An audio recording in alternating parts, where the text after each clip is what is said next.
seen troops amassing at every border crossing. No surprises there. It was the same after Drake's breath.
Good day to you.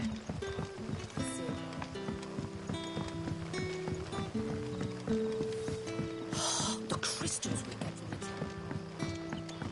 the And we had to dig a new cellar to store all.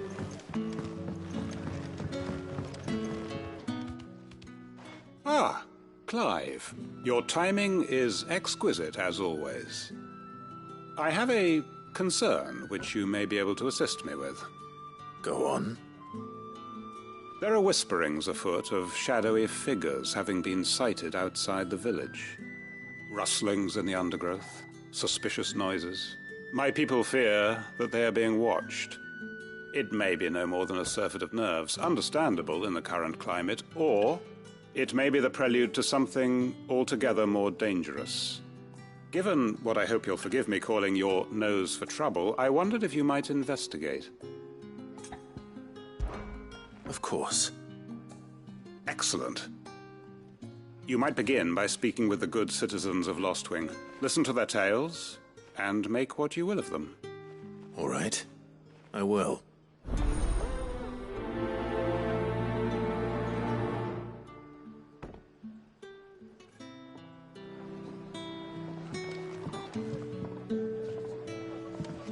Right.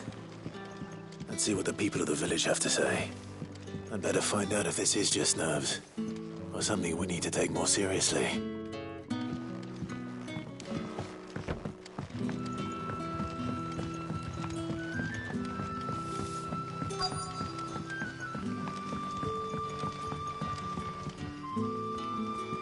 You all right, Sid? Something on your mind? There is actually. Can I ask you something? Quentin tells me people have mentioned shadowy figures out in the woods. Have you noticed anything unusual? Oh, that. No, sorry, can't help you. I heard the rumours, mind, from the lads working over at the vineyard, but none of them has seen anything either. All right. Thanks anyway.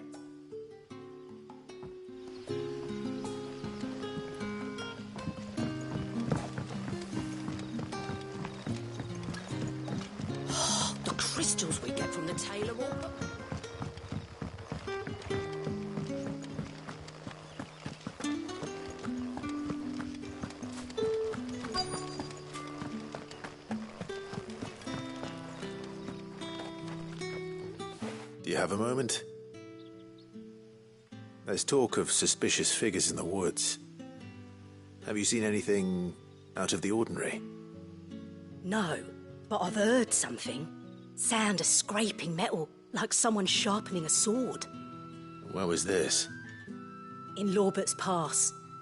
Was out foraging for herbs when I heard it, screeching out from between the trees. Ran back here as quick as my legs would carry me, and I ain't been back since. I see. I'll look into it. Thank you.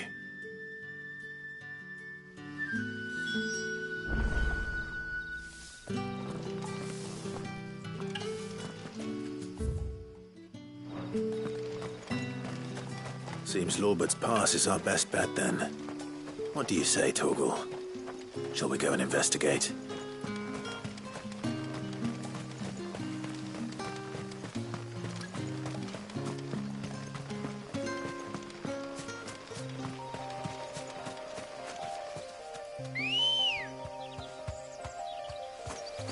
Good girl.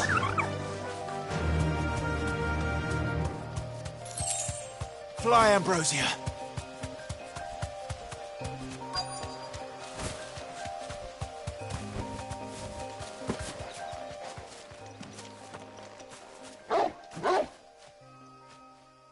You there. Fuck! He's seen us. Get them before they escape. Black shields. Here. What the hell are you doing here? What is it to you? Not that we give a damn. All that matters to us is that you don't leave here alive.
It's over!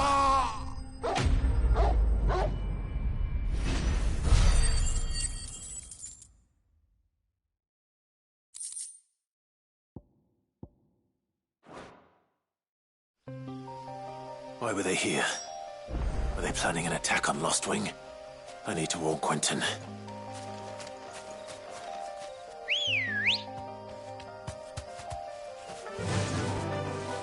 Faster!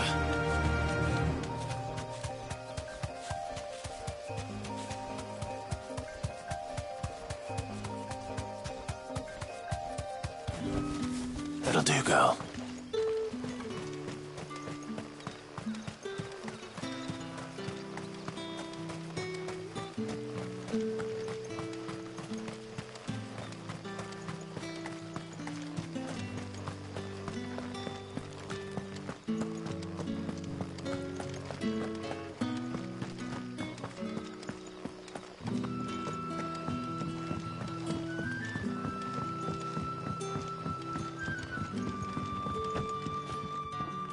Clive, how goes the hunt for our sinister figures? I found some black shields hiding near Lorbert's Pass. They're gone now. Black Shields.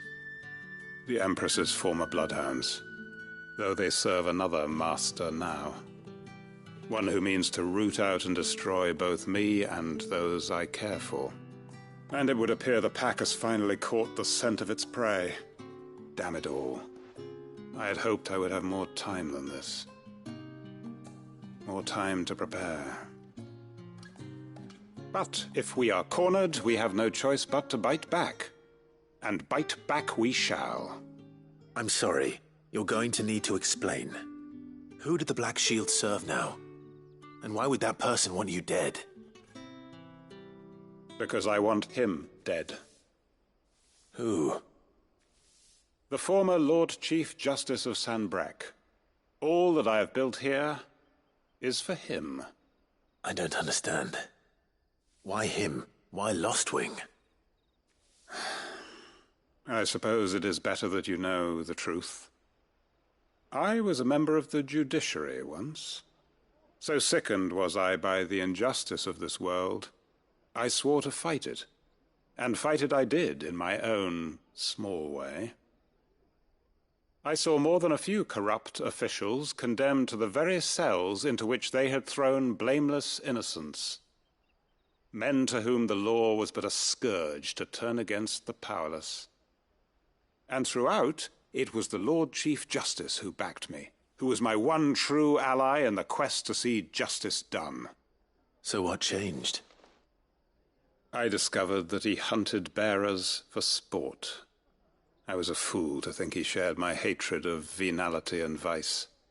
His support for me was no more than a facade, a means of ridding himself of his rivals, a mask to hide the rot beneath. I filed suit against him immediately. His response, however, was rather more visceral.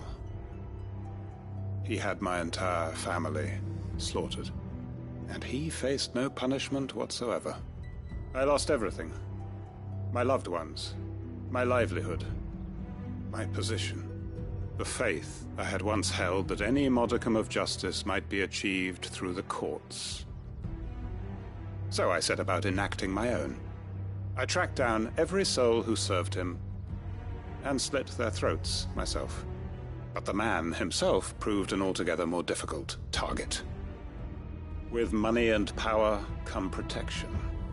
And so I saw that I would need an army of my own. I came here to Lostwing and began recruiting like-minded individuals. And everyone here knows this is why you do what you do. Of course. They too have lost loved ones to the bearer hunts. Seen faultless friends sent to the gallows to spare the guilty. All under the watchful eye of the Lord Chief Justice. Our wounds are the same. And our cause is the same. We are comrades. And our revenge is already in motion. We know where he hides, how numerous and well-trained his guard. What we did not know until now, however, was that his plans may already be in motion too. Quentin. Our time is short. He may move against us at any moment, unless we move against him first. My friends and comrades, it begins. Make ready for war.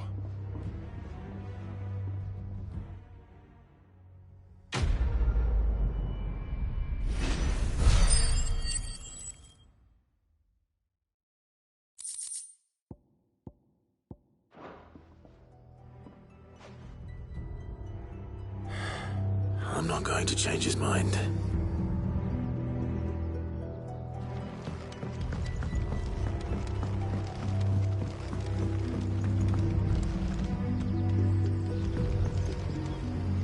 That his lordship's vultures should be found circling the village can mean only one thing. That he means to strike at us before we can strike at him.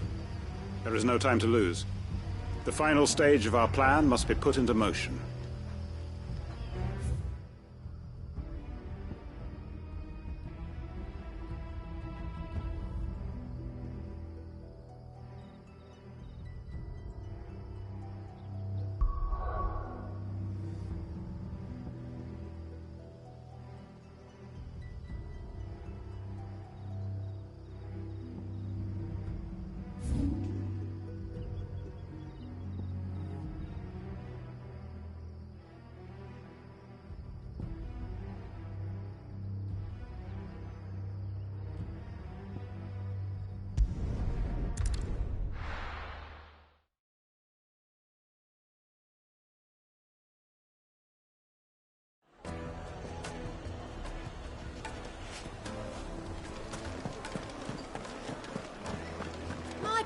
bits. The most fragrant herbs Even and now, there'll be spices. no one to man the shop.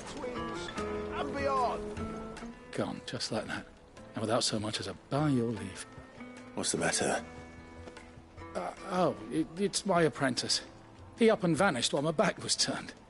I'd go and look for him myself, but I've got a bakery to run. A bakery that's now short one pair of hands. Loath though I am to rely on the kindness of strangers, I'm at a loss. Please, will you see if you can find him? I'll see what I can do. Do you know where he might have gone? I wouldn't be surprised if he was off somewhere mooning at Drake's Fang. He used to work there, you see. Poor fool left his heart in its hollow. All right. Then that's where I'll start.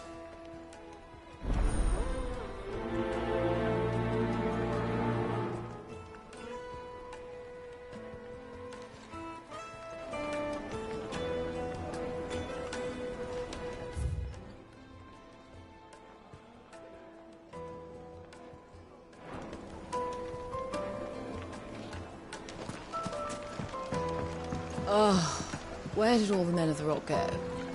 Probably ran out of gil, just like us. Plates and pots!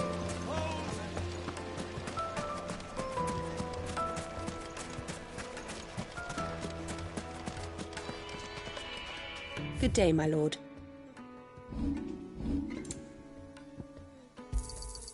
An excellent choice. Go with Gilbert.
Thanks, Gal. It's all gone.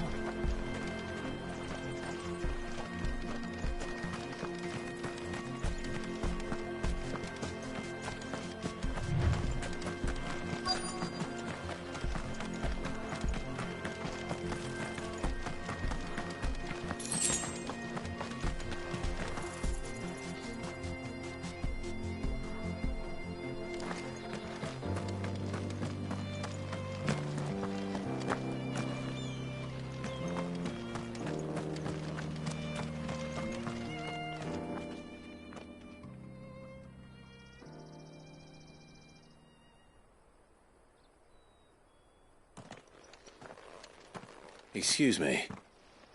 What do you want? The baker sent me to find you. I am a sorry, selfish sod, aren't I? Certainly not a baker. Master must have ruled the day he took me in. Time was the sight of the Fang used to calm my nerves. But now look at her. I take it you missed the Mother Crystal. I hated her, but she was all I knew. Worked her mines for years. And when she shattered, part of me shattered with her. I had to trade my pickaxe for a rolling pin, but I'm no good at baking. Every loaf I touch collapses. My bread's as hollow as I am. She was the only thing that could fill the hole inside me. Oh, I loved her, damn it. But now she's gone. She's never coming back. What am I supposed to do? I ask her. How does a shell of a man learn to live again?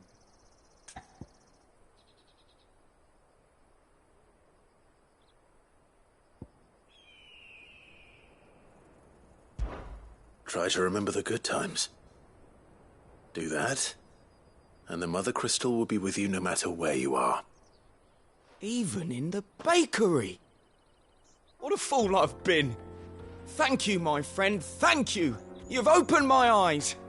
I have to get back there right away. Farewell! Wait.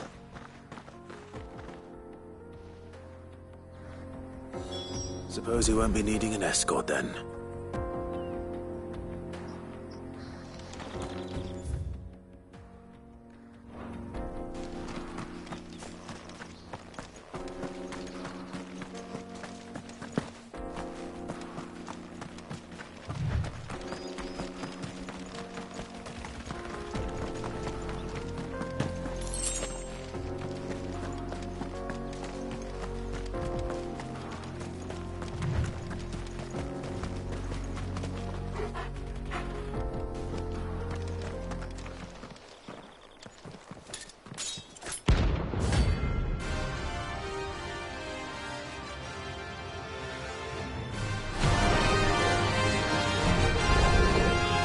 My blade yet hungers, and so do I.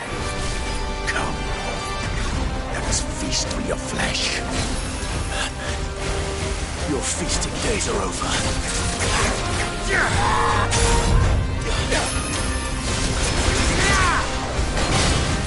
Want some more?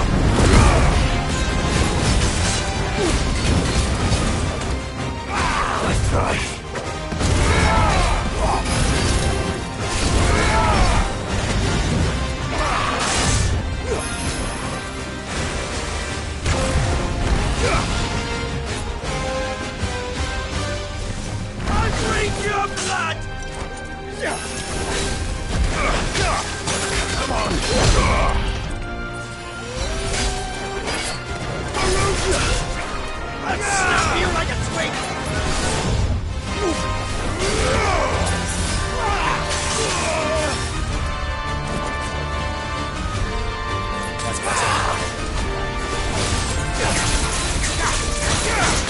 I failed.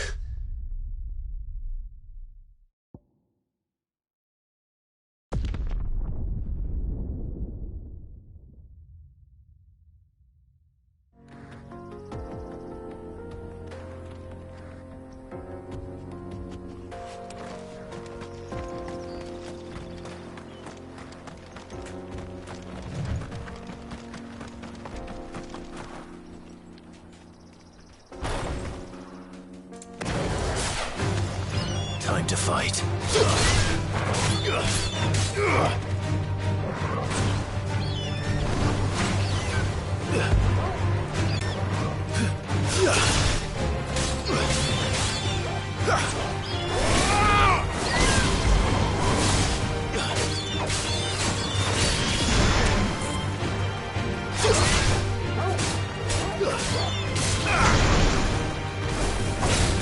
Stay down.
blood!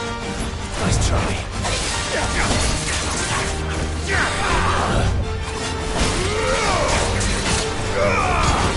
Too slow.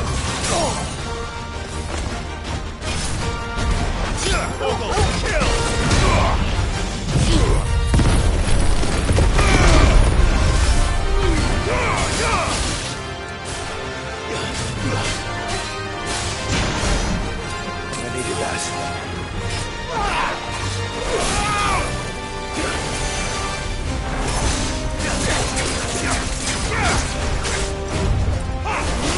Too slow.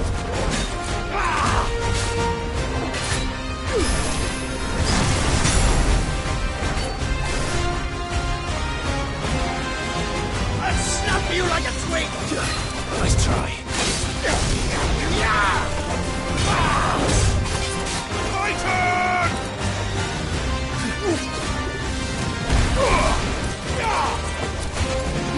Nice try.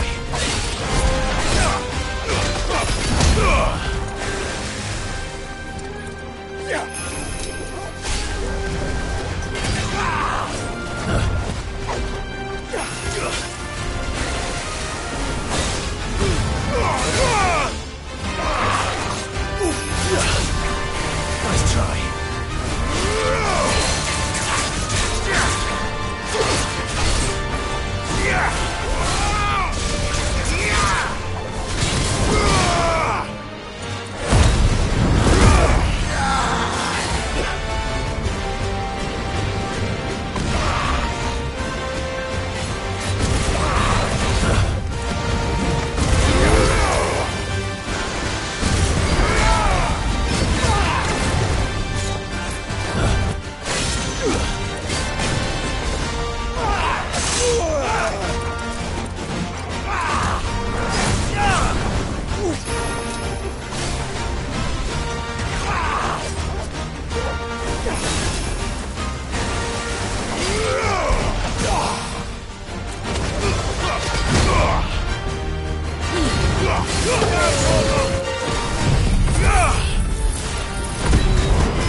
Snap you like a twig!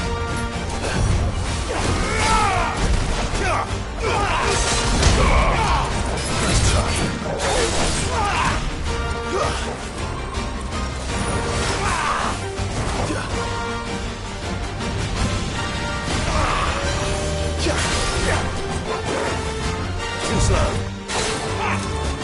Nice try.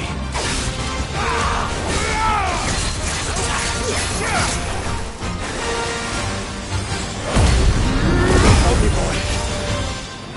Too slow.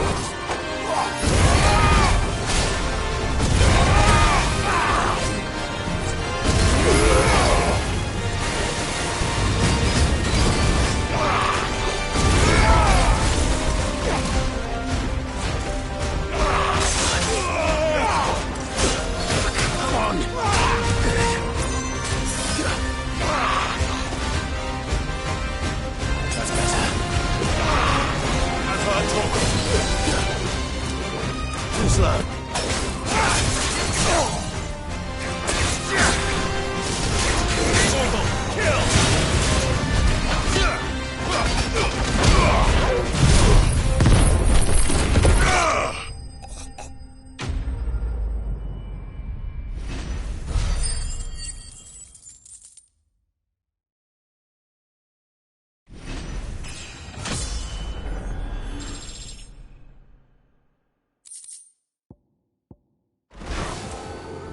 Those who kill for sport deserve no better.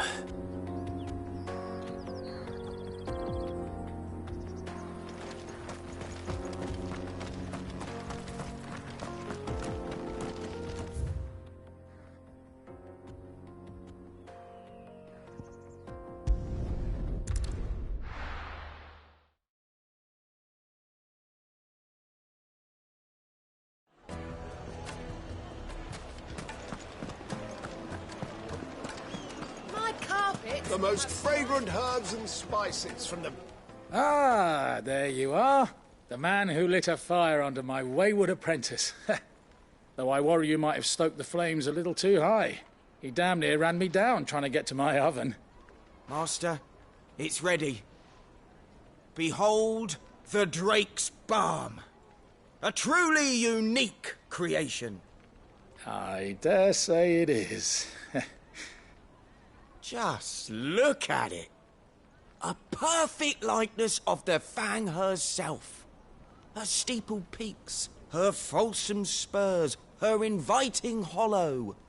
True, my loaves collapse more often than not, but what's the Fang without her crater? Why, no Fang at all. And look, inside. She's filled to bursting with a bounty of beautiful crystals. Salt crystals! Master, I have found my purpose. I must use my work here to preserve the memory of the Fang. Well, if it tastes half as unique as it looks, I'd certainly say you're onto something. Not only is my apprentice back, but he's finally pulling his weight with every new delicacy on my hands. I don't know how you did it, but you have my thanks.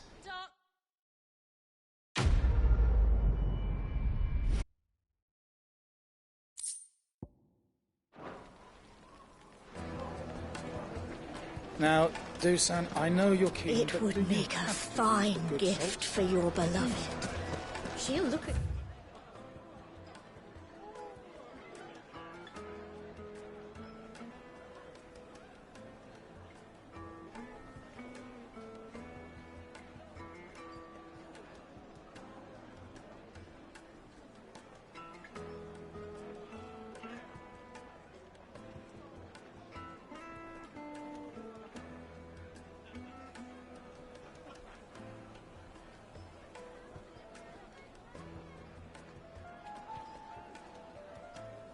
In quite a different light, I'm sure.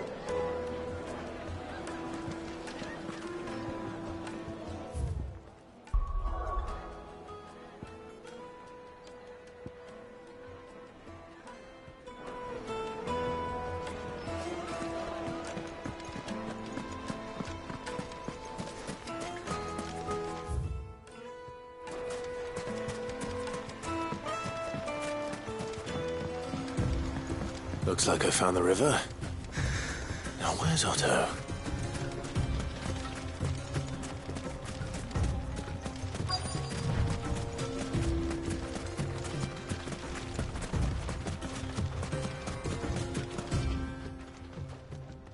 Otto, sorry I'm late. Oh, Clive. I had a quick scout about, and I reckon this area's our best bet. Seems Blackthorn's the only one who thinks smithing with his Stardust stuff's a good idea. It's just lying here, waiting for any old fool to fill his boots. But unlike any old fool, you thought to bring a wagon. Well spotted. Now get filling.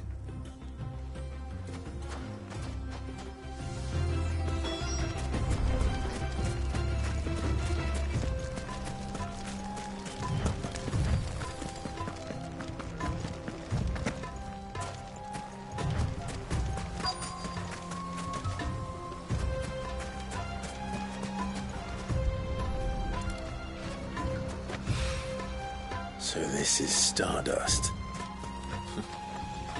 It just looks like black sand to me.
That should be enough for now.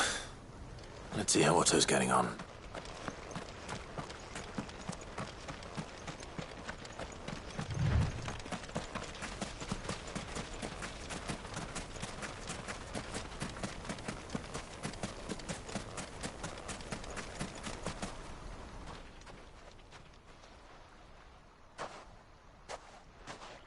How much did you get? Enough. I hope.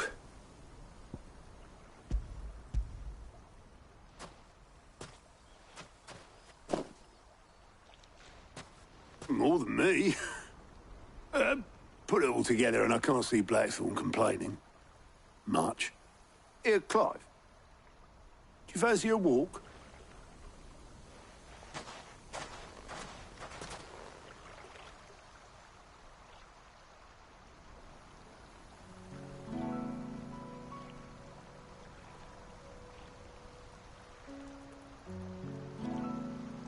Sid would be proud. Of what? Of you, you idiot. The way you've carried on what he started. When we first met, I had you down as a spoilt little puppy who enjoyed nothing more than biting the hand that fed you. But 5 years on, you're the one doing the feeding. So thanks for proving me wrong. You weren't wrong. But I changed. Thanks to Sid. And thanks to you. When I suggested taking on his name, you were the first to back me. And if you hadn't, no one else would have. I couldn't have done any of this without you, Otto. Yo, give over. You're making me blush. All I did was choose hope over despair. I gave you a chance, yes, but you're the one who took it. You took a rabble of homeless, hopeless outcasts and put them back on their feet. Gave them something worth fighting for, just like the old Sid did.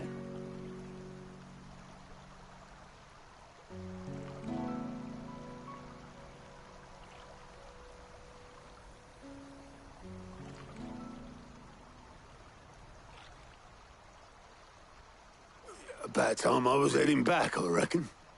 All this scrabbling about in the sand's taken its toll on the old pins. I'll see you back at the hideaway then. You can take a well-earned rest when you get there. Oh, I plan to. Believe you me. But I'll make sure Blackthorne gets his precious black sand before I put my feet up. He'll only moan otherwise.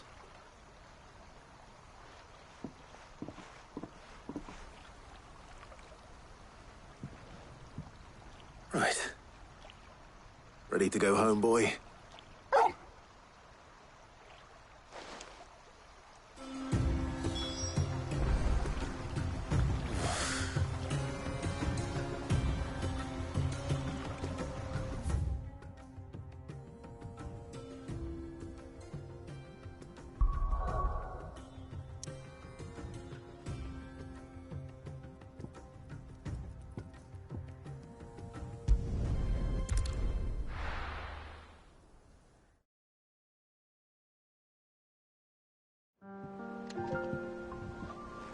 Let's hope this is all Blackthorn needs.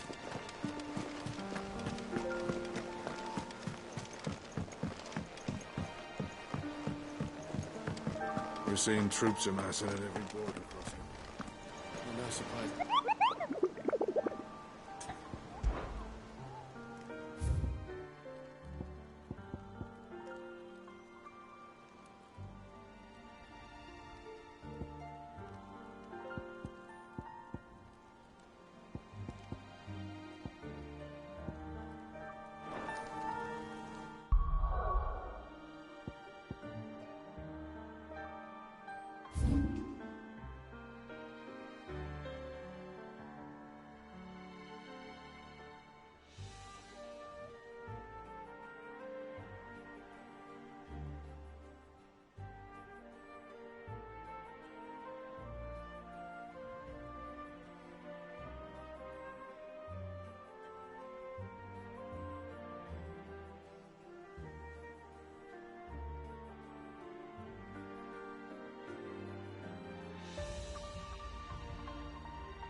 Oh, I wasn't expecting you back so soon. Kuka. When I close my eyes...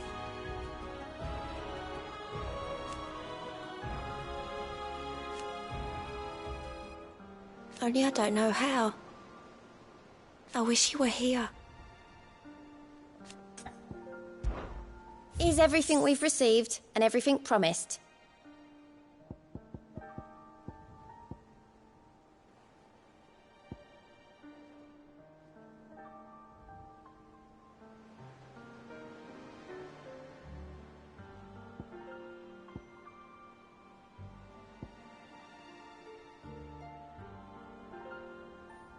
All done?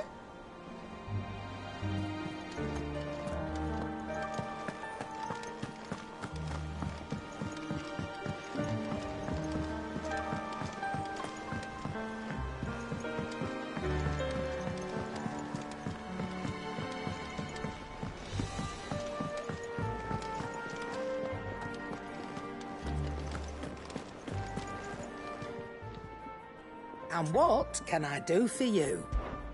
Coin purse weighing you down?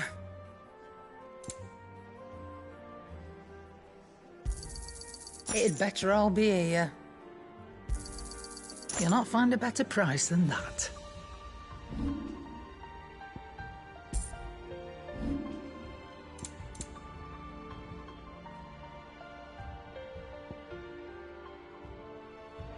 Come again. Or don't. I'm not much bothered either way. How'd you lot get on? I brought back all that stuff Blackthorn asked for.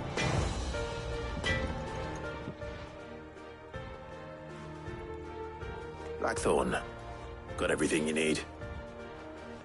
Yeah. Yeah, I do. Cheers for the Stardust. Should be enough to be getting on with. Nice to get out and about for once. Let's do it again sometime, eh? I'll make a start on putting this thermal plating together then. It'll take some time, mind. So if you've got other things to be getting on with, I could do without you breathing down my neck. Thank you, Blackthorn. I'll let Mid know construction's underway.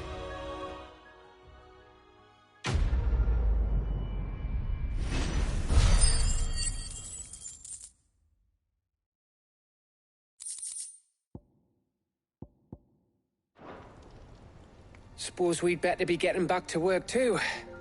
Give us a shout if you need anything.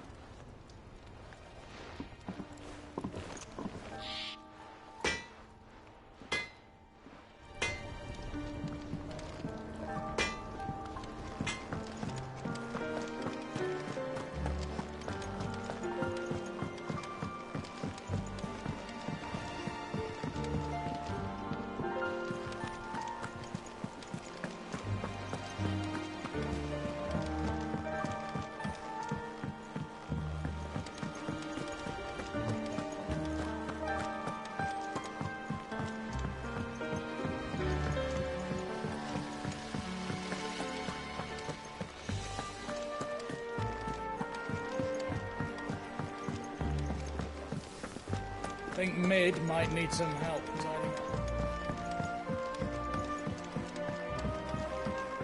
If I don't come up with something soon. You'll be pleased to hear that Blackthorn started work on the plating. Excellent. 1 down, 2 to go. So, what's next? The helm, of course. For this, we'll be repurposing fallen scrap. Salvage from the ruins? I thought that material was all but impossible to work. Ah, but we don't have to. I'm sorry. Just so happens there's one particular ruin that's broken into exactly the right shape and size pieces for what we need. What's the name back there? I'll give you all the details. What's her name? Right.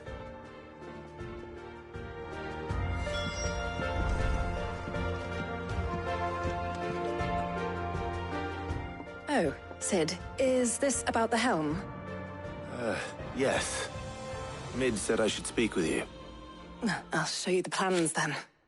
Here you see the mithril engine, in which mithril is burned to generate heat. That heat is then harnessed to produce motive force. Excess heat is dealt with by means of the thermal displacement stack, which disperses it into the surrounding air. Now, were we to rely on thermal plating alone to achieve this effect, the rate of excess heat buildup would far exceed the displacement coefficient of the plating. In other words, the reactor would overheat and eventually explode. This is where the helm comes in.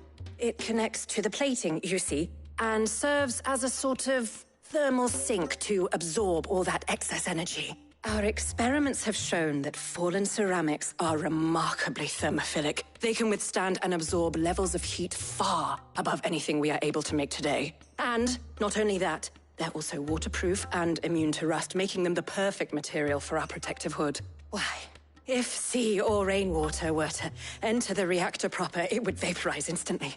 The forces produced would tear the ship from stern to... You can stop there. I understand. Mid said we might be able to use parts of a fallen ruin. Where would I find it? Ah, yes. It's in Lorbert's Pass, near Lostwing. The thing is, well, I probably should have arranged to have the pieces we need brought here sooner. You see, a certain unwanted visitor has taken up residence there. It's no longer a matter of just walking in and taking them. It's, going to be considerably more dangerous than that. I see. Then I suppose I'd better deal with this unwanted visitor for you. Would that help? Oh, very much. Thank you, Sid. I'll gather my team and head there right away. We'll meet you outside the ruins.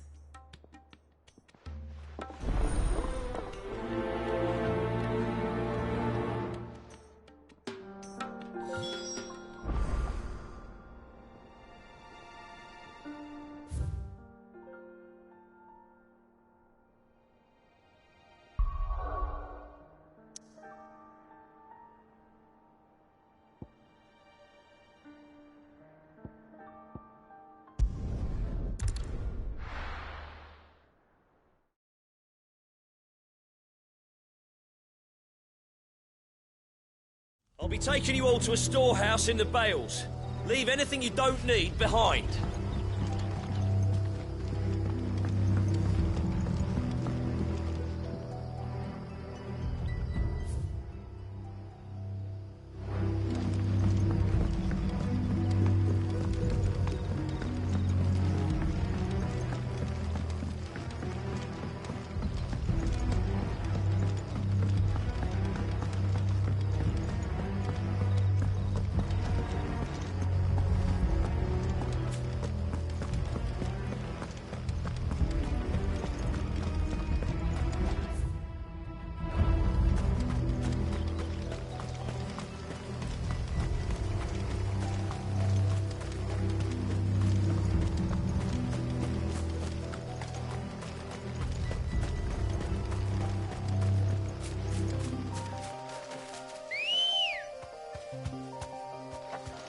Good girl.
Oh, there you are, Sid.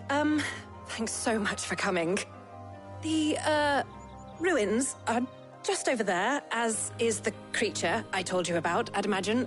Would you mind? Of course. I'll be right back.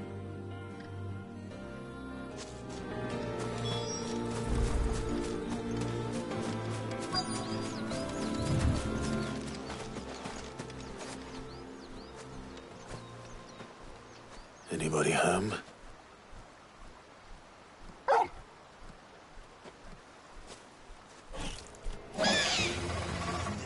This must be our unwanted visitor. Time to go.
Well done.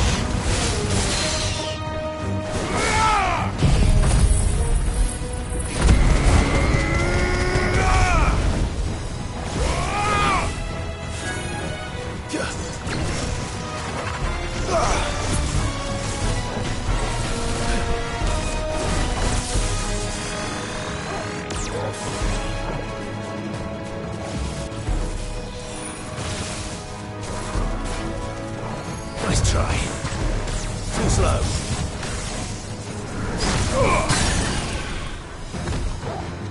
Farewell.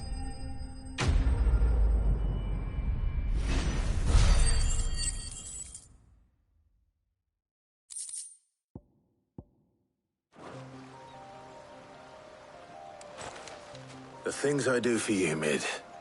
Sid! Oh, thank goodness you're safe. You shouldn't have any trouble now. Indeed. Well, don't let us keep you. We'll, see that everything is transported safely back to the hideaway. All right. I'll let Mid know you're on your way.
Clive? So, what'll it be?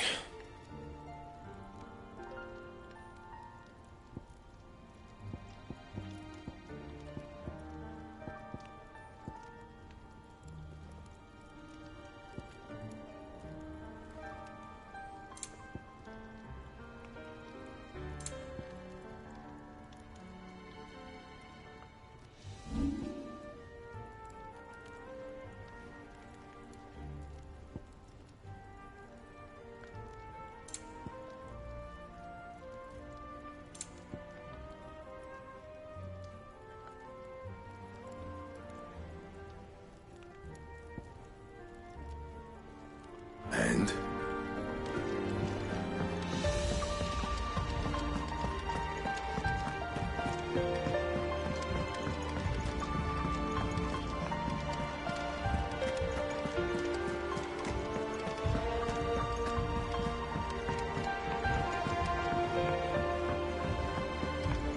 You're seeing troops amassing at every border crossing.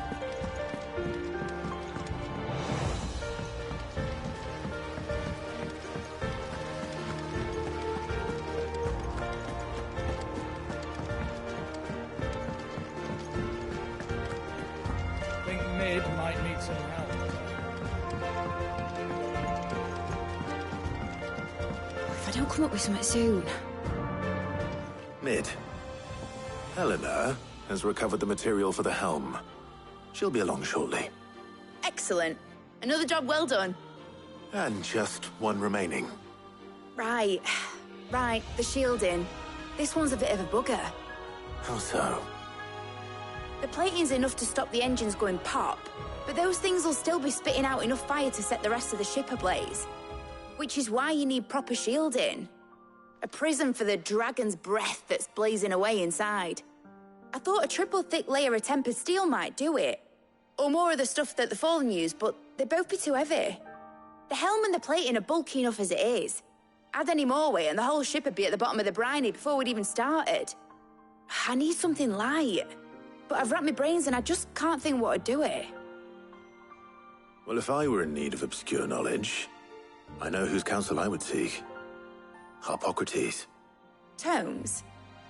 Yeah, well, I'd thought of that, obviously. I've got all the details written down here. Can you take this to him, see what he makes of it? Right away.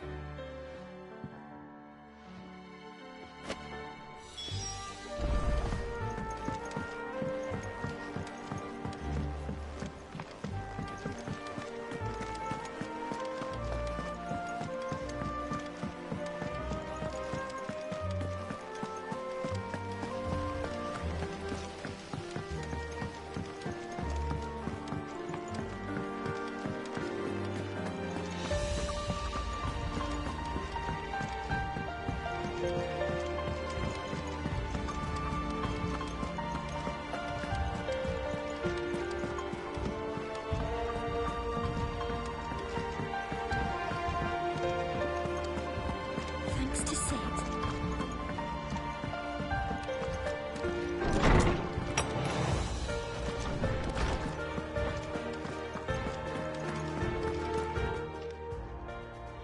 Hippocrates, do you have a moment?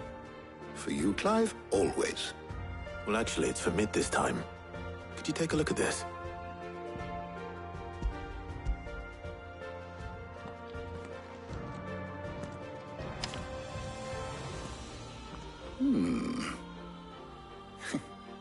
Shielding for a mithril engine? Whatever will that girl think of next? And what are these notes around the edges? She has some specific requirements for the materials. The shielding needs to be able to resist extreme heat on the inside, and yet remain cool enough on the outside not to set the ship alight, while also being light enough not to sink it. As you can imagine, she's struggling to find anything that meets her needs. I see. I wondered if you might know of a solution, or if you might be able to search the records for one. Perhaps it is not a different material she requires, but a different approach. What do you mean? Consider the lake we have made our home. Its blighted waters eat away far more quickly than fresh water or even brine, at timber and steel alike. And yet, we have made a home here from those very materials nonetheless. We have. But Bardolph must varnish every board twice over to keep it from rotting. And Obelus complains that without a constant supply of pitch. I see. Early Gregorian histories speak of a preparation known as moon dew. It is said to be able to resist even the most ferocious flames. Before the dragoons tamed the worms and wyverns of the realm, nobles would daub their castle walls with it in order to guard against dragonfire.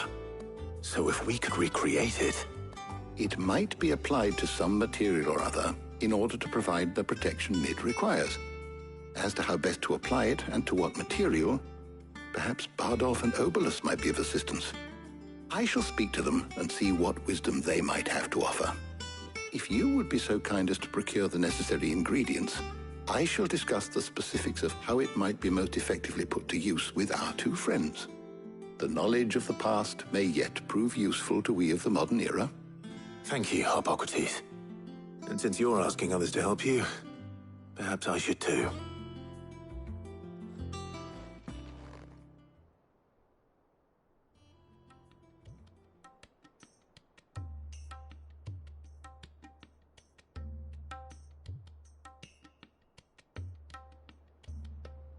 So you need a hand, do you? We do. I'll be heading to market for the ingredients we need. I could do with some help. And some company, too. The other can assist me in researching how best to prepare the shielding itself. Can we count on your aid? Always. Well, if Jill's game. Thank you. I am sure either of these fine young minds would prove indispensable in my research. I leave the decision as to who will go with whom in your capable hands, Clive.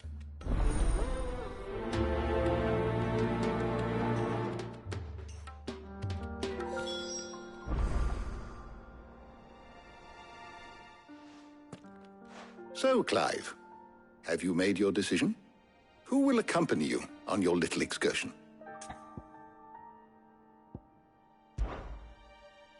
All right. So, what are we fetching? I have taken the liberty of preparing a list. Here. Garlic? Conch shells? Are you sure this is the right list? Looks like the ingredients for someone's supper. Though these items may seem mundane, they have potent effects that are rarely exploited, effects for which they were once highly prized. So much so, in fact, that they were harvested almost to extinction, hence moon dews having fallen from favor. Now, of course, they can be obtained with ease. You should be able to find everything you need at the market in Northreach.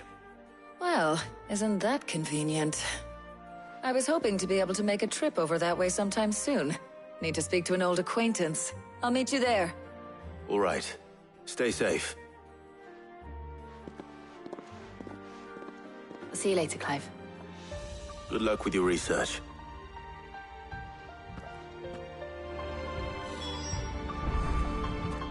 Harpocrates and I'll look after things here. You head over to Northreach.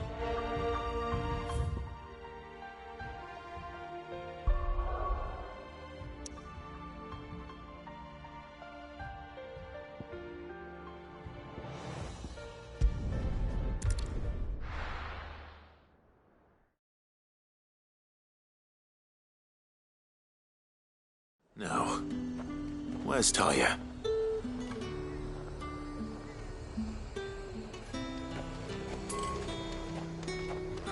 Slavers don't even bother. There's talk at the glass.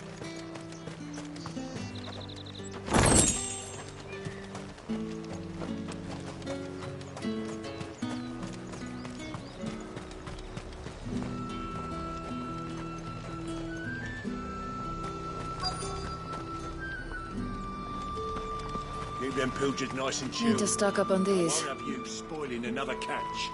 There you are, Talia. Ah, and there you are. We shouldn't have any problems finding what we need in a place like this. But if time is of the essence, perhaps we should split up. Take a few items each. All right. What shall I look for? Let's see now. Why don't you take the garlic and the pepio nuts? Meet me by the gate when you've got them.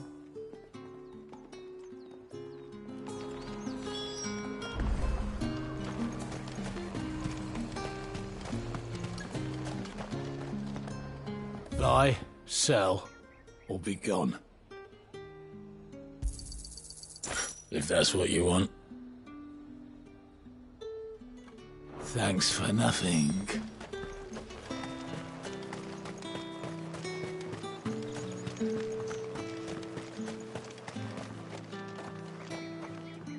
We haven't much, but you're free to look. I trust it's all here.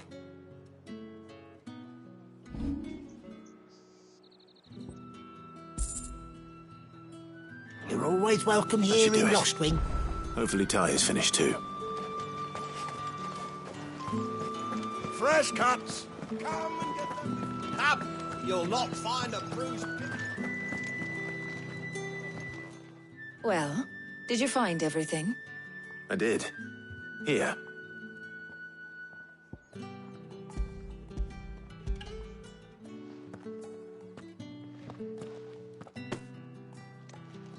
Garlic and pepio nuts. Job done. We should get this back to Tomes then. He'll be waiting.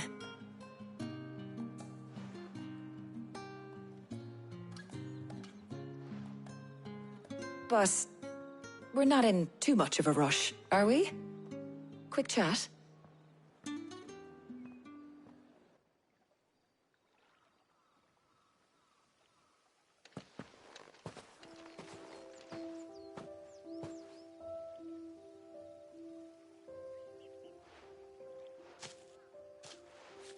Do you know, I think this is the very first time we've been out on an errand together. I think you might be right. In all the years since you and that scowl of yours first appeared, you haven't invited me out once. For shame. Well, it seemed long overdue. And you did say you had some shopping to do. I was hoping to restock my supplies of herbs and liniment, yes. You and Jill alone burned through them like wildfire. No luck, though. My usual supplier's not here, and I refuse to pay the prices these gougers charge. I'll ask Karen when we get back. What is it? Oh, just memories. I came here with Sid once, shopping for supplies, just like today. And just like today, I came away empty-handed. Sid even said he'd speak to Karen for me when we got back. Has it really been 5 years?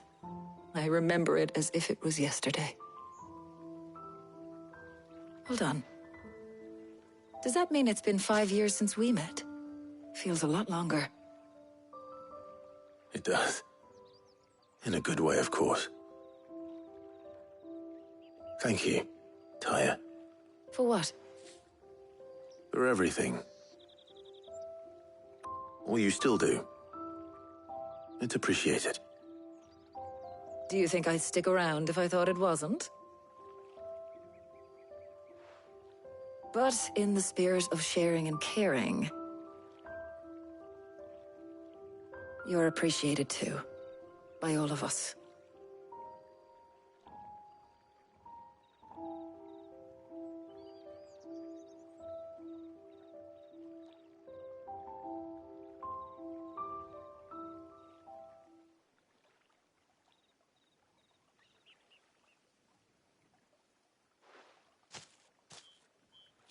Well, I think we've tarried long enough. I ought to get these ingredients back to Tomes so he can make up this concoction of his. I'll meet you back at the hideaway, all right? All right. And thanks again. I heard you the first time.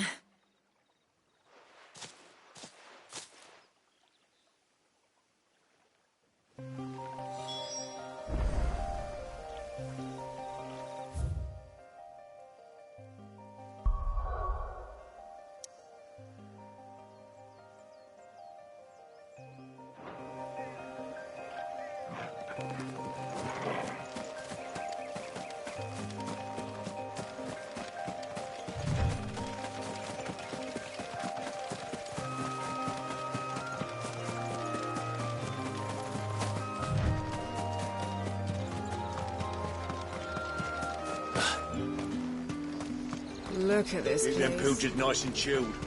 I won't... And what can I do for you?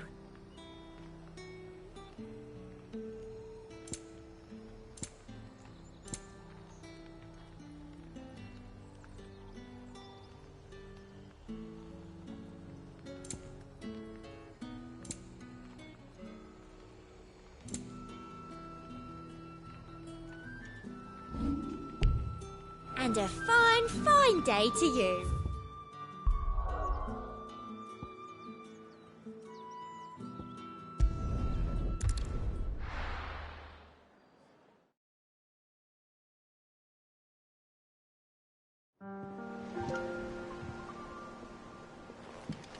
I wonder how Hippocrates is getting on with the moon dew.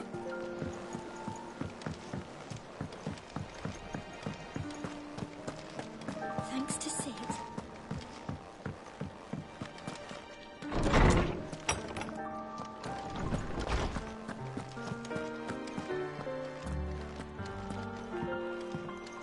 Welcome home. He had a successful trip. How's work on the shielding progressing, Hippocrates? Well, very well indeed. And thanks in no small part to your kind assistance. I was just explaining to Tarja how we might best go about preparing the moon dew. And now that we have all the ingredients, we may begin. You can count on me. I've mixed more than a few mysterious concoctions in my time. I'm sure you have. What about the shielding itself? Work is underway, under the watchful eyes of Bardolph and Obolus. Apparently, it'll be ready soon. Thank you. All of you. Right then. Jill, would you join me in the infirmary? Many hands make light work and all that. Of course.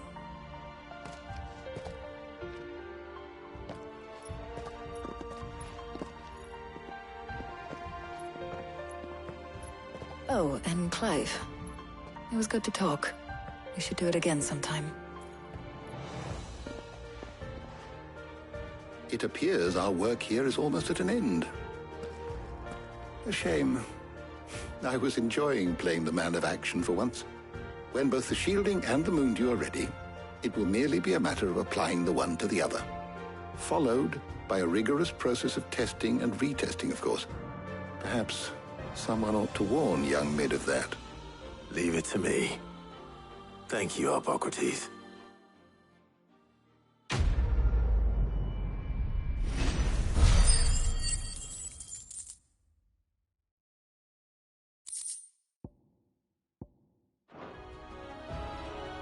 Well, I'd better go and give Mid the good news then.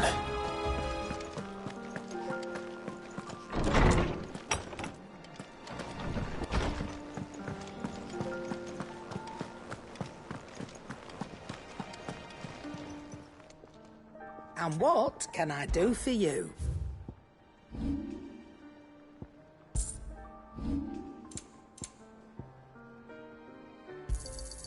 You're rubbing me blind, you know. Come again. Or don't. I'm not much bothered either way. Thank you, Clive.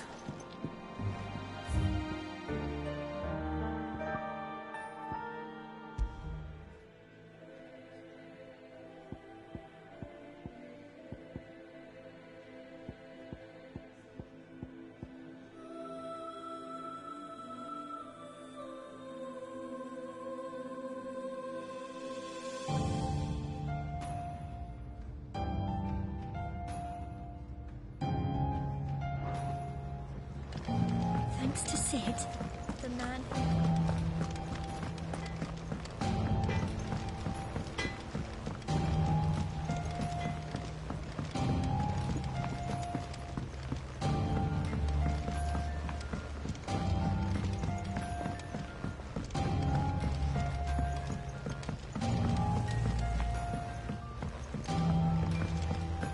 It hasn't been.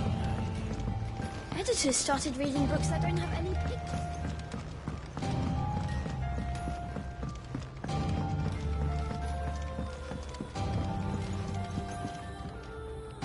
Sorry to keep you waiting, Mid. But you'll be pleased to know that work on the shielding is underway. You found something for it? In a manner of speaking, Hippocrates knew of a substance that's highly resistant to heat. A coating that should provide the protection you need. He's supervising the construction and testing of the shielding as we speak. Brilliant! I knew you wouldn't let me down. Don't thank me. I'm just the errand boy. Right then, better start working out how to bolt all these bits together. To the Black Hammer!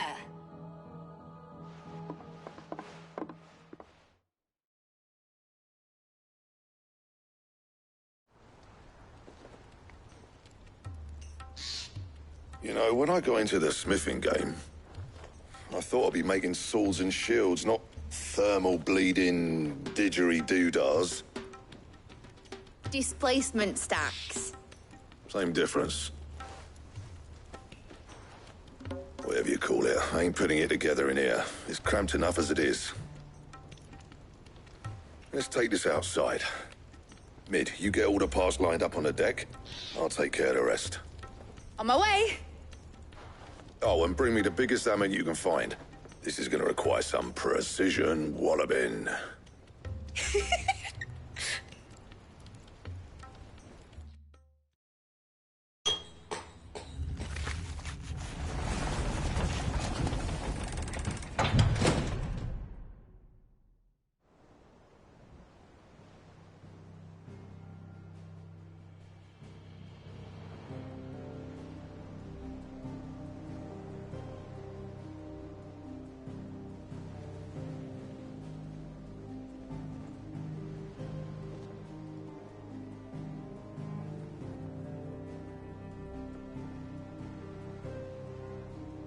It's finished! It's finally finished! Thank fuck for that. I'll be feeling my hammer arm for weeks. Thank you, Clive, Blackthorn, everyone. That's one down and just 3 more to go. I'm sorry. Oh, didn't I tell you? The Enterprise has 4 mithril engines, and we'll be needing a displacement stack for each. You don't mean... Don't worry. Now they've got a finished one to work off, my gang in Canva can build the rest. Good luck to them, I say. Right, I'm off to get a sling for this elbow. Any other work comes in, keep it to yourselves, eh?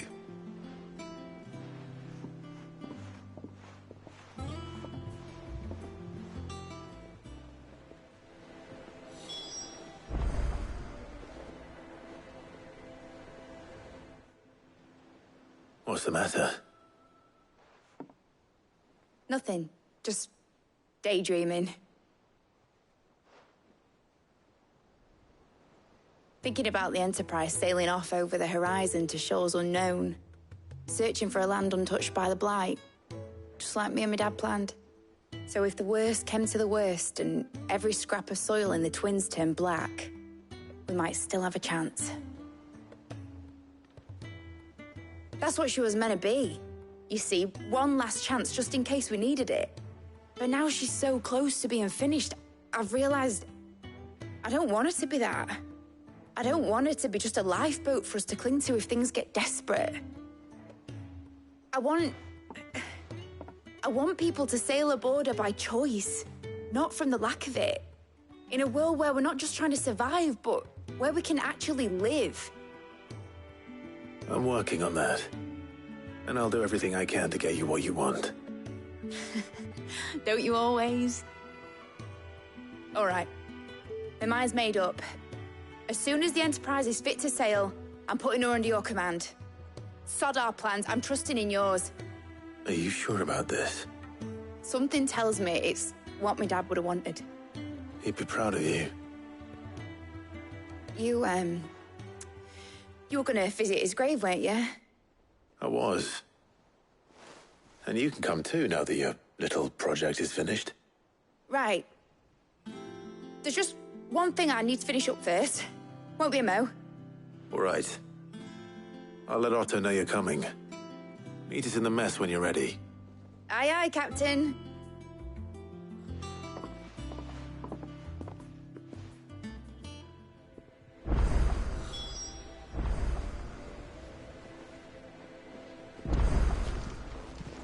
Is that the thing Tomes helped to build?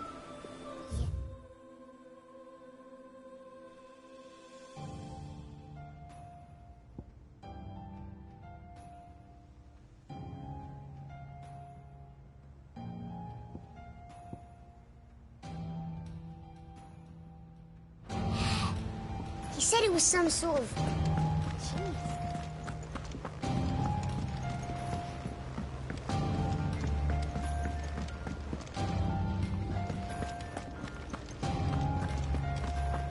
He cracked the crystal too.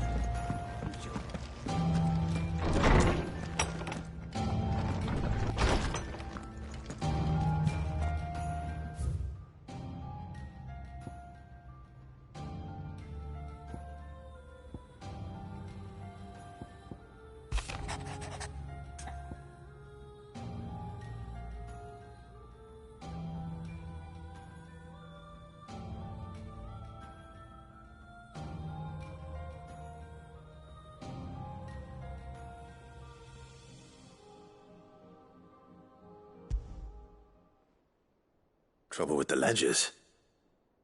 Shouldn't he be asking Otto for help?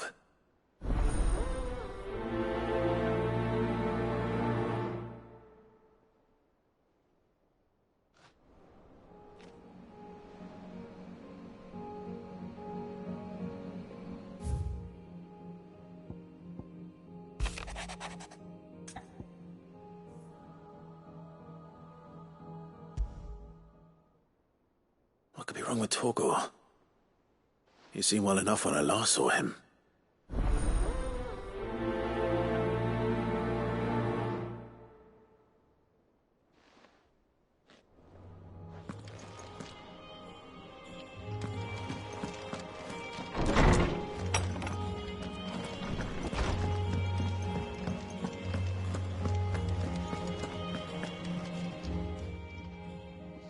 I got your note. You think something's wrong with Torgal? So you can read. Congratulations. But I didn't say I were wrong with him. I said something weren't right. He's not been eating me treats. He used to love cracking the bones from Molly's boiled brown, but now he won't so much as look at them. Didn't like him. Which is why I'm of a mind that his mind's on something else. You've not been working him too hard, have you? No harder than usual. Is that it, boy? Do you need a rest? What was it you said he was? A frost wolf? That's what the lawsman seems to think. Then maybe this all has something to do with whatever it is that's woken inside him. I suppose things have been different since Rosalith.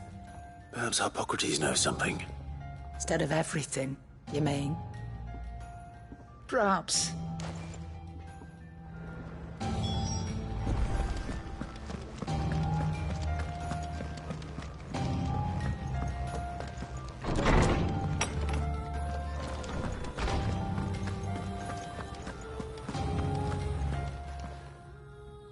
Lawsman, I need to ask you about Torgal. Something's not right with him. He isn't ill, is he? I don't think so. But according to Lady Karen, he seems to have lost his appetite, which is certainly a new development.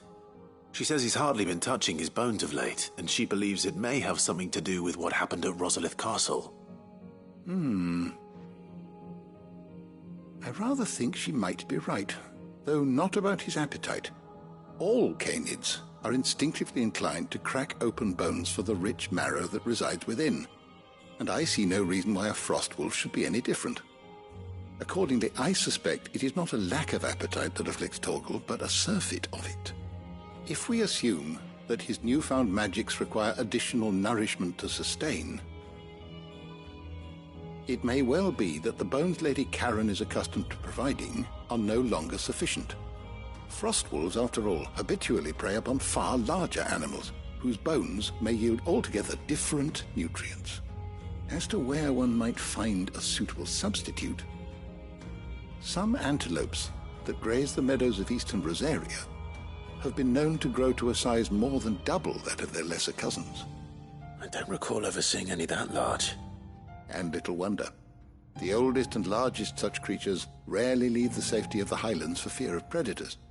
The last elder antelope sighting I recall hearing about took place near Cressida, and that was long before the village was abandoned. Even so, it seems like a good place to start. Good hunting, Clive.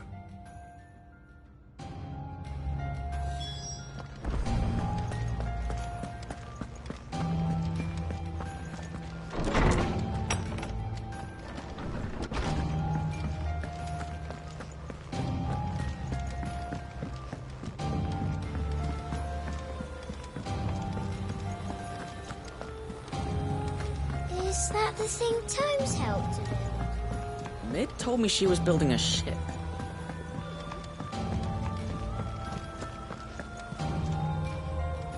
Clive, did you get my letter?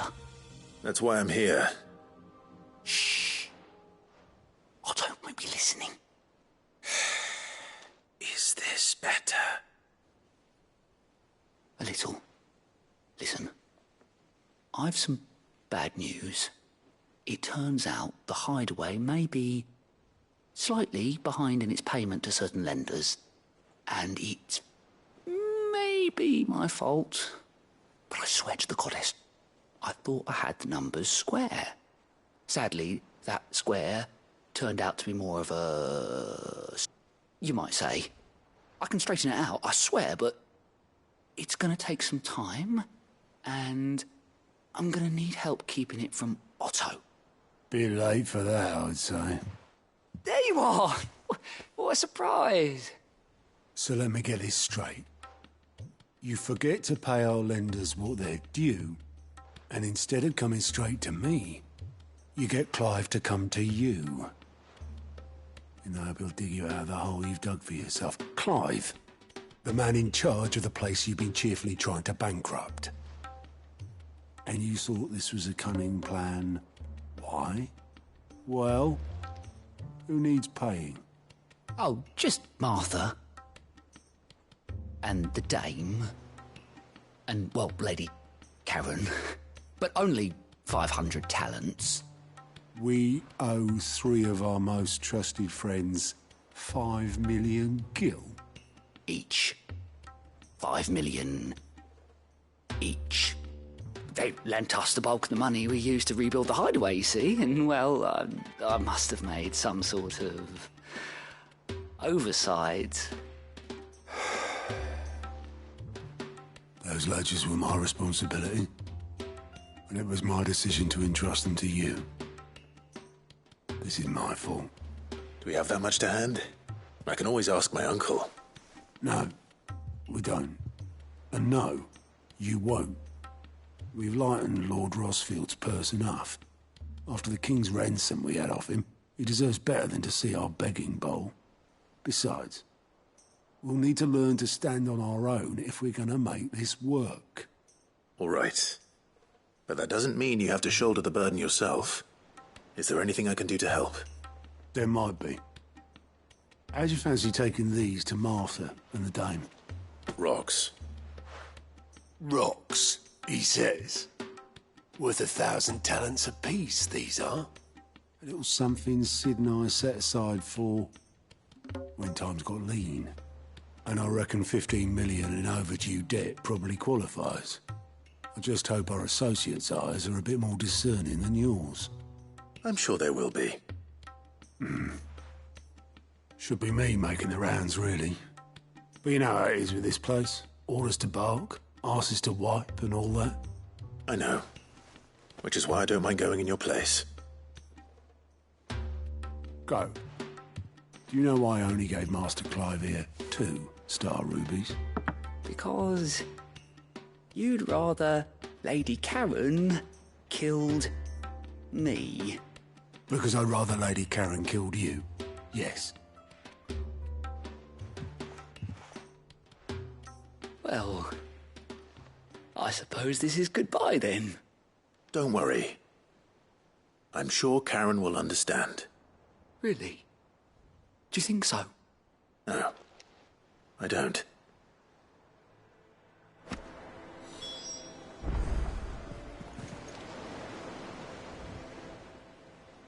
Welcome to the Patron's Whisper. Come to claim your just desserts?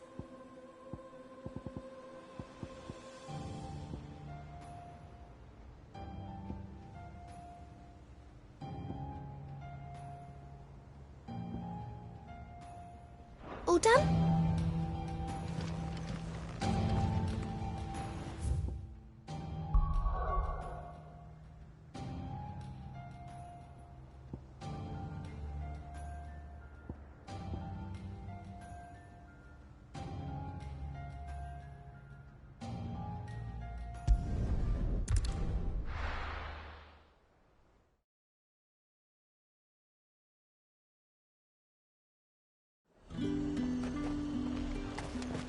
There's talk that the glass... How the hell is anyone supposed to...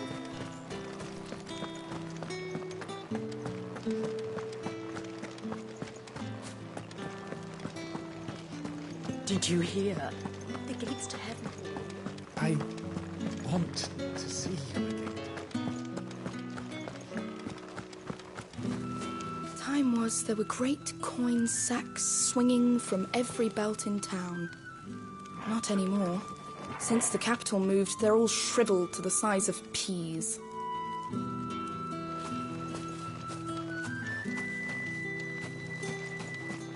Seeing as business is scarce these days, the Dame decided we should all learn to read.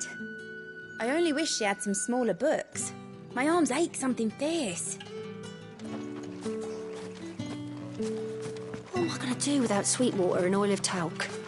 Still no caravan from the Dominion's parfumeries yet, then?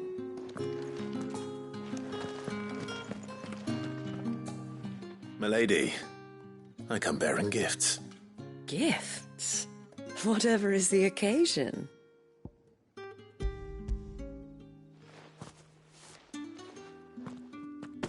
Oh my. Clive, you really have outdone yourself. Otto asked me to give it to you. To settle the Hideaway's debt with the Veil. And to compensate you for the time it took us to do so. You disappoint me, Clive. I thought you might finally be warming to me. Tell Otto he can keep his baubles. I tried to tell him as much the first time around. The man owes me nothing, nor does the Hideaway. My contribution to the restoration effort was made freely and willingly.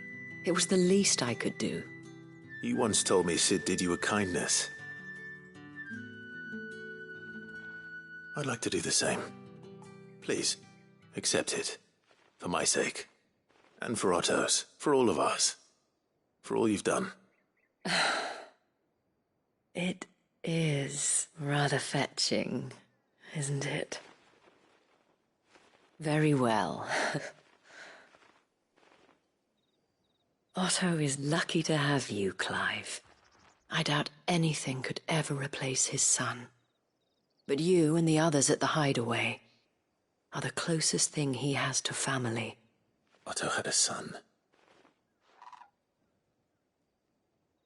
Long ago, yes. Sid told me Otto lost him when he was just a boy, and blamed himself for not being able to stop it. I don't know how it happened, whether there was anything he could have done, but it was clear that it weighed heavily on him. I didn't know. How could you have? I doubt anyone did. Besides Sid, I've never met a man more keen to bear his sorrows in stoic silence. An ill habit, given that both have always been surrounded by friends desperate to help them. I'm beginning to see that.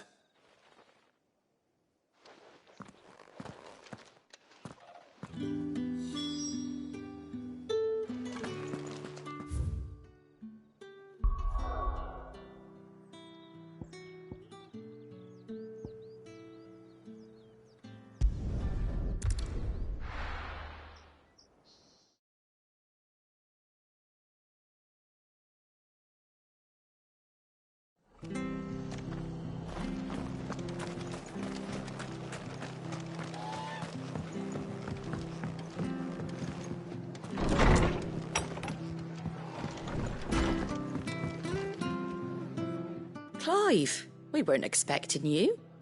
I wasn't expecting to be here, but it seems we still owe you a considerable amount of coin for your help with our rebuilding efforts. And though I doubt it's what you were expecting, we were hoping you'd take this as payment.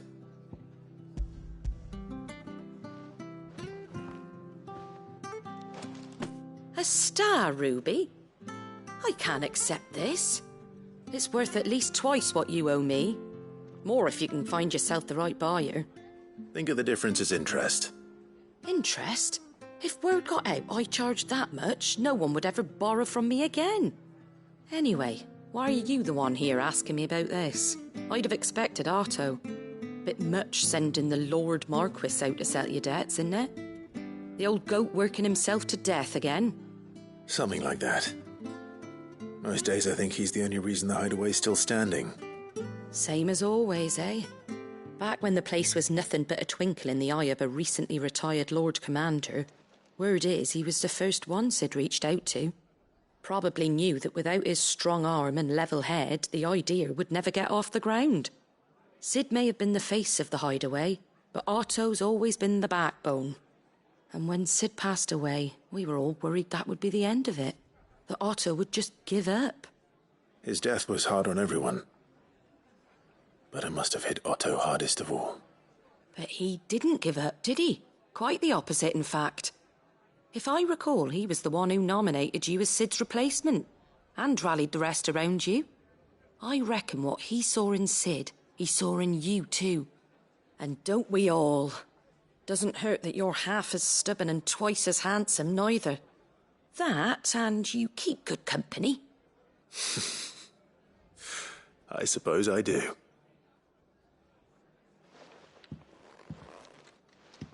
Gob will want to know the stones were delivered, if he's still with us.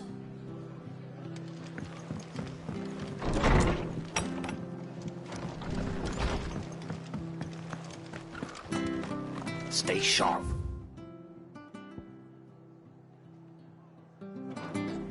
Don't know when those bastards are.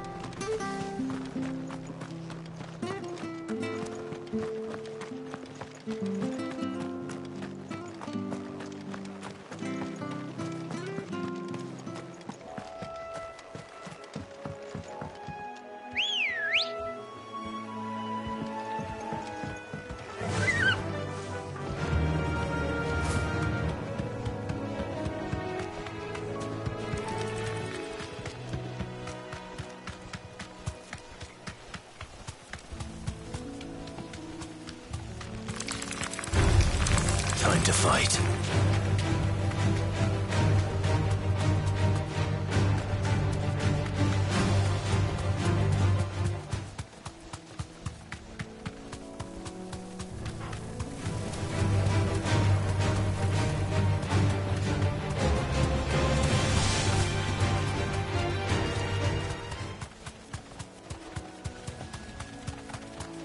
Well, it's certainly quiet. If I were a giant antelope, it would seem like just the place.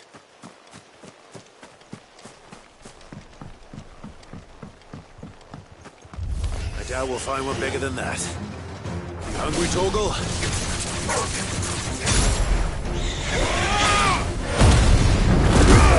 Down, Torgal!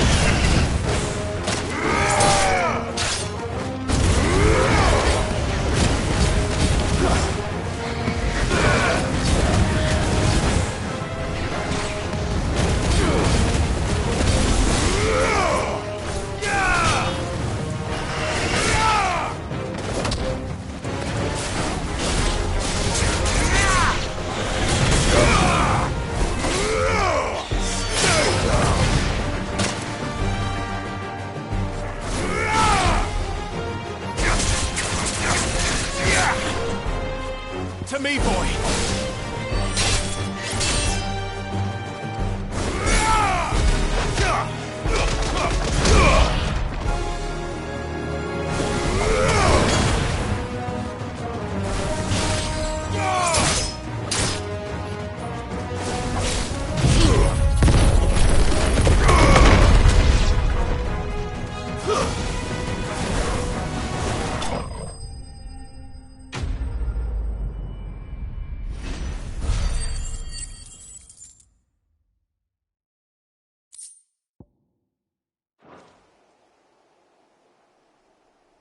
Now,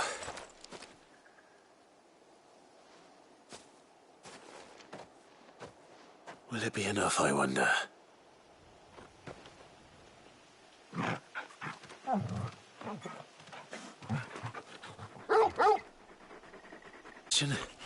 Which means we owe the lawsman our thanks. You're just a big puppy, aren't you?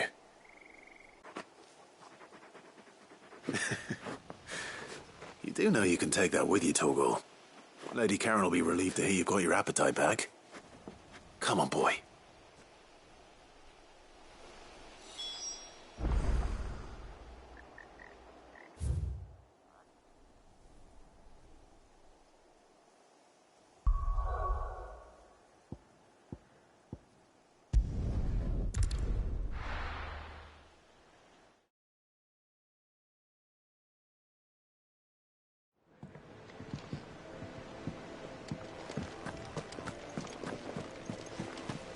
Is that the thing Tomes helped to build? Ned told me she was building a ship.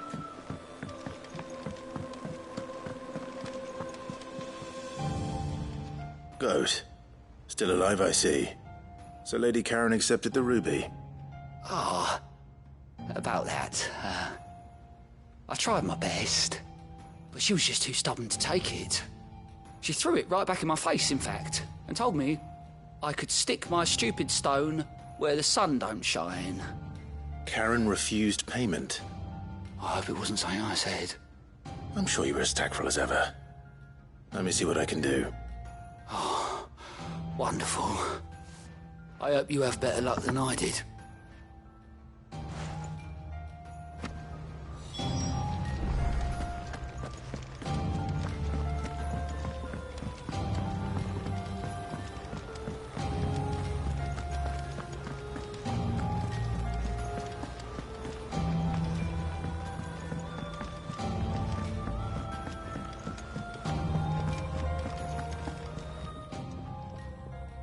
Lady Karen, Goad tells me you weren't happy with our offer. Would you prefer the debt was repaid in coin? What debt? I don't recall lending any of you lot me hard-earned gil.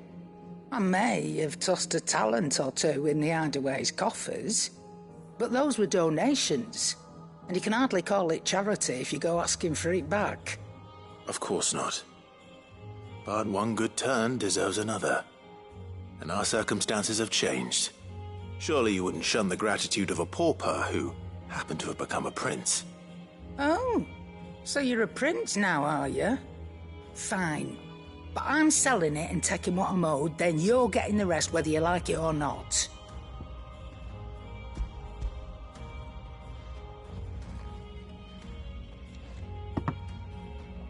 Where'd you even get this?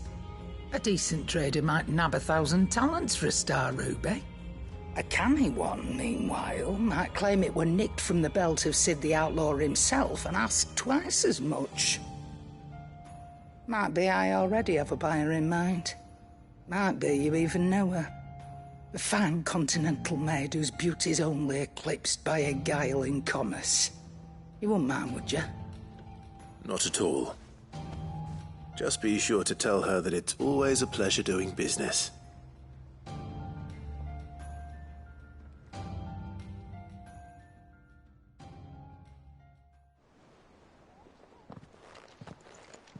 I hear you ended up delivering all 3 stones. Thanks to this lump. I sometimes wonder what I pay you for. Speaking of which, I still haven't been paid last month's wages. Oh, so you remember what's owed to you then? Get your ass behind that disc of yours and don't get up before those ledgers are square. Right away.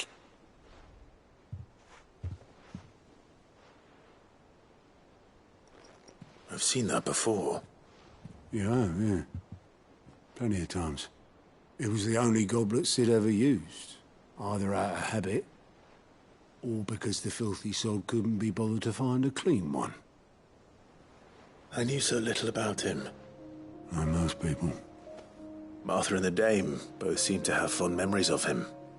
I bet they do. How long did you know Sid before he...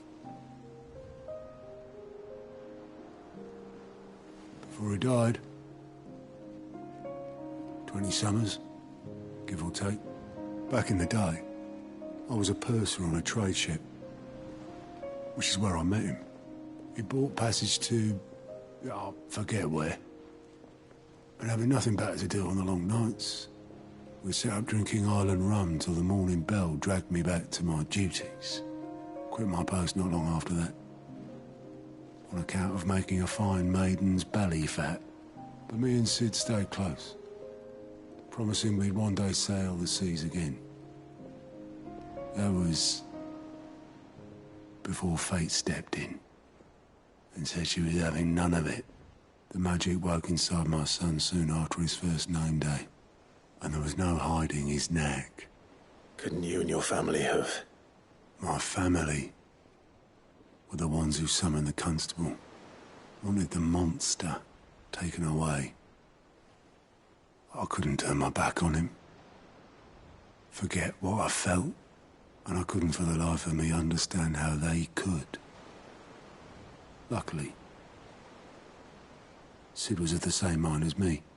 It was him who stood beside me when all I wanted was to tear the whole world down. Him who cried for me when I had no tears left of my own. Him who swore he'd do everything he could to stop it from happening again. And he was true to his word, too. Left the Royal Army once and for all. His ranks, his ribbons, gone. Just like that. Threw away everything he had. All to right a wrong that no one else had the courage to face. I knew then I'd follow that man to the ends of the earth.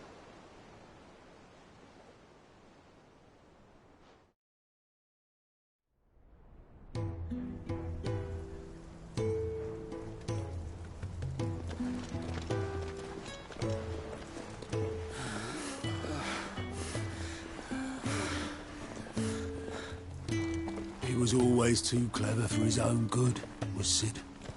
Saw the world for what it really was, while the rest of us were content to go along with the lie we were shown.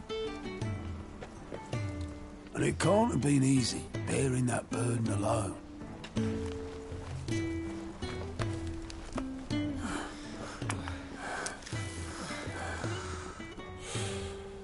But he didn't let it stop him. He never lost faith in what he believed was right. And that gave us faith in him. Faith he'd steer us true. So I swore to myself that I'd always be right behind him, ready to catch the stubborn sod, if ever he should fall.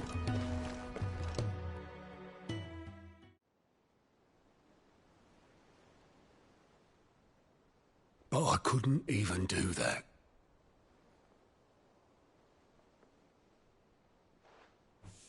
Ignore me. Just the ramblings of a tired old man.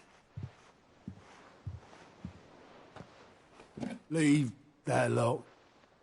I'll tidy it up in a bit.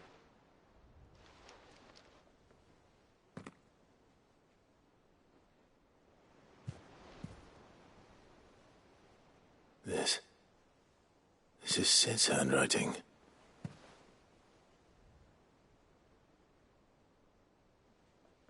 Dear Otto. I may be drunk, but I wanted you to know this place would be fucked without you. Love you, you grumpy old sod.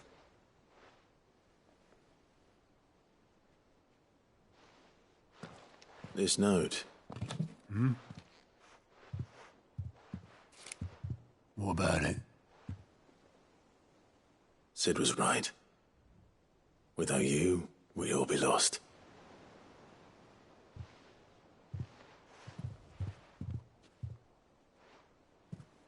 He should have bloody well said so then.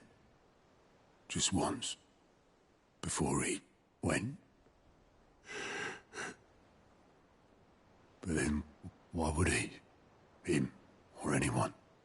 I'd only have told him to piss off.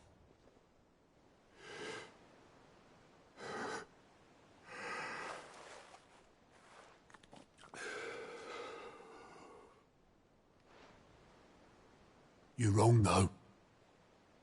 Both of you. It was never just me keeping the hideaway afloat. It was all of us. I just shoved people in the right direction, and I barely seem to be able to do that anymore.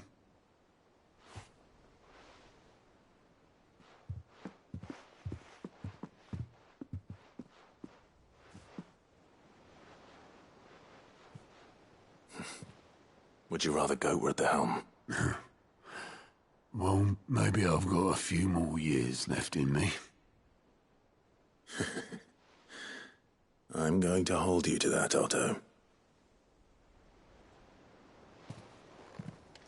Before you go, Sid would have wanted you to have this. But that's... This'll do me just fine.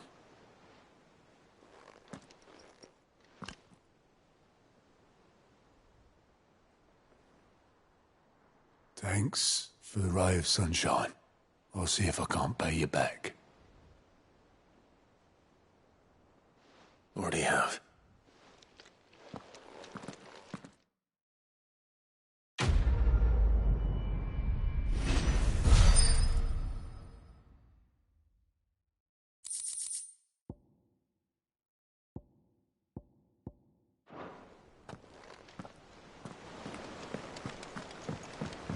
Mid told me she was building a ship. Is that the thing Tomes helped to build?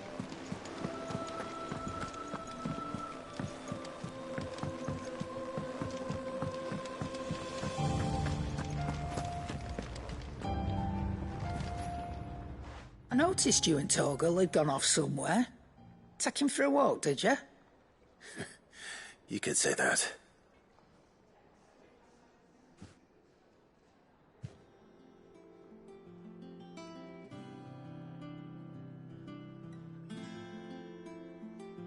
So, Molly's leftovers weren't good enough, eh? That'll teach me for treating you like you're still a pup. All right, no need to shout. Now we know what you're after, I can see about getting some in. Speaking of which, I brought one for later. Can I leave it with you?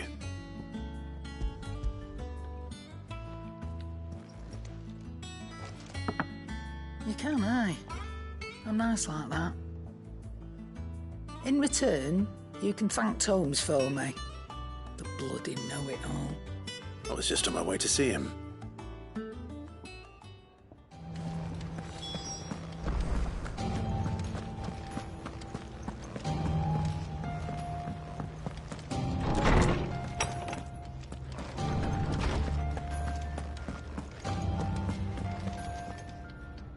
Ah, Clive. Were you able to locate your quarry? We were indeed, Lawsman. You pointed us in exactly the right direction. And Torgal's been a very happy hound ever since. Very good, very good. Lady Karen sends her thanks, by the way, for your part in solving the mystery. Ah.